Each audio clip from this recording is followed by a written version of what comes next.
เขาได้ก็มีไม่ดอกและเห็นยามใจมันตามใจตักแล้วเลิกยังดอกสิยอมจบปรังจะสิวิสุทธิมันกะคังโลนแล้วใจหลายใจพวกผู้หญิงหลายคนเราบ่จนของพ่อสำนีสิไปทางใดก็ไปเราบ่ได้สนใจเพราะจะสิหาอยู่ใส่ก็มี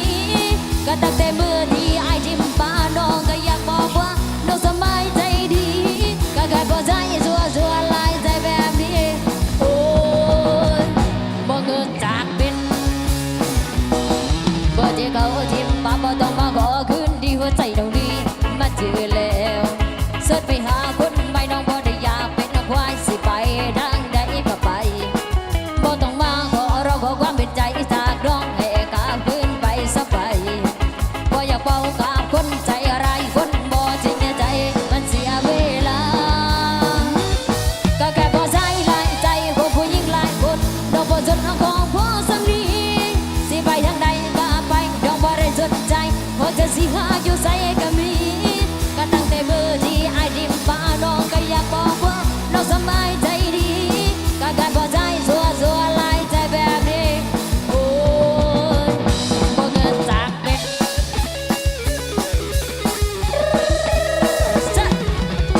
เฮ้ยเฮ้ยเฮ้ยเฮ้ยเฮ้ยเฮ้ยเฮ้ยเฮ้ย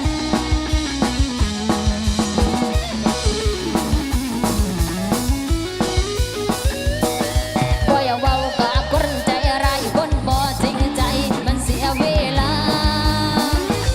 ก็แค่พอใจหลายใจพวกผู้หญิงหลายคนน้องบ่สนของพ่อสำนีสิไปทางใดก็ไปน้องบ่ได้สนใจคงจะสิหาอยู่ใส่ก็มีก็ตั้งแต่เมื่อที่ไอ้ทิมป้าน้องก็อยากบอกว่าน้องสบายใจดีก็แค่พอใจสัวลายใจแบบนี้โอ้ยก็แค่พอใจหลายใจพวกผู้หญิงหลายคนน้องบ่สนของพ่อสำนี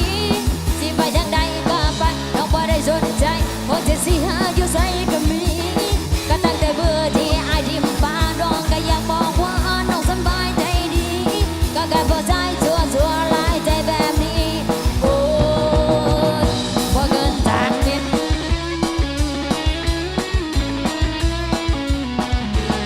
ชะเฮ้ยเฮ้ยเฮ้ยเฮ้ยเฮ้ยเฮ้ย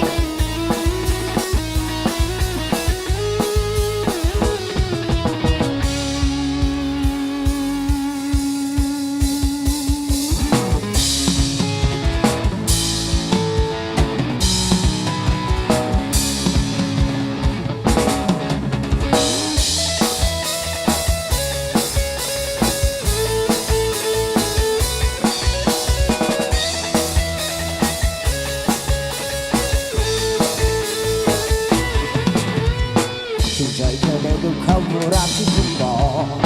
ไม่ได้ไม่ลงให้อยากเลิกจากไปว่าจะวันเราไม่ลงให้รักที่เสื่อใจก็ไปที่ใครจนของหัวใจยังไม่มีในคำคืนแสงไฟและเสียงเพลงฉันตีมันเล่นยาวอยู่ในใจคนที่มันฉันชอบกับความรักพอเมาเลยเขาก็ชอบทักเฮ้ยคำว่ารักที่ใครต่อใครโอ้จริงหรือเปล่าหรือไม่ได้เพียงแค่เงาที่ได้ทะเลาะกับเขามาบอกรักเราทันทีโทษจริงหรือหลอกที่บอกว่าแฟนไม่มีก็จะสถานะเธออีกทีพวกเขาคนนี้โอ้จริงหรือเปล่า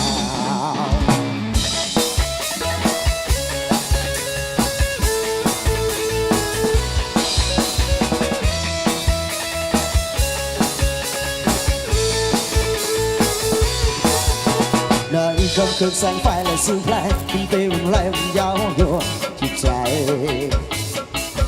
คนที่มันช้ำชอกด้วยความรักเราเบาและเขาก็ชอบทักเฮ้ยคำว่ารักคือใครตัวใครโสดจริงหรือเปล่าหรือเพียงแค่เงาไม่ได้เธอหลอกกับเขามาบอกรักเรากันทีโสดจริงหรือหลอกที่บอกว่าแฟนไม่มีก็จะสถานะเธออีกที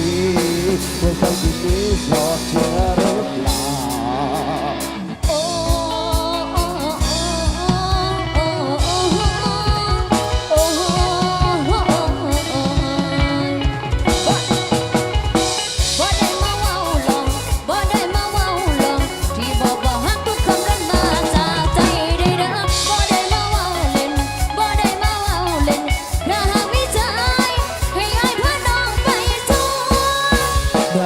ขึ้นสองไฟและเสียงเพลงดนตรีบรรเลงมันยังอยู่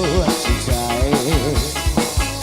คนที่มันช้ำชอบด้วยความรักเราเมาเลยเขาไม่ชอบทักเฮ้ยเขาผู้รักคือใครตัวใคร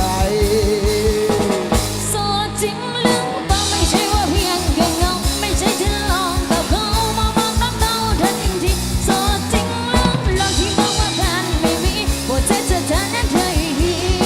ว่าเธอคนนี้โสดจริงหรือเปล่าไม่ได้ต้องเพียงแค่เงาไม่ได้ทะเลาะกับเขามาบอกรักเราทันทีโสดจริงหรือหลอกที่บอกว่าแฟนไม่มีหัวใจสถานะเธออีกที